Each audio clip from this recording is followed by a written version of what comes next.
Minecraft tapi aku tak boleh sentuh warna biru. Okey, sabar. Kenapa aku spawn dekat tempat banyak biru ni? Alamak. Okey, tak apa. Aku pandai parkour. Okey, kita akan cuba parkour. Okey, 1. Okey. Pandai aku. 2. Tengok aku pro lah. Okey, jadi tujuan kita adalah untuk cari. Hampir je kena bunga warna biru tu. Okey, jadi tujuan kita untuk cari diamond, guys. Tapi sebab diamond tu warna biru, kita cari emerald lah. Okey, aku akan fikir idea untuk seberang sungai ni. Okey, apa Oh, pakai blok. Okey, pakai tanah ni. Okey. Okey.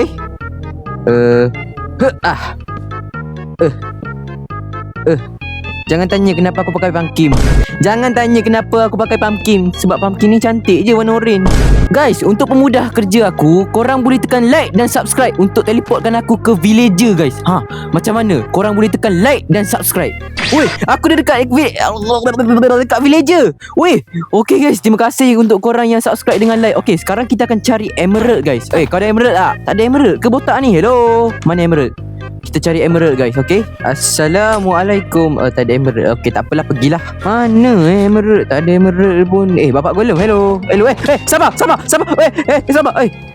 Tidak. Warna biru. Tiga di bawah.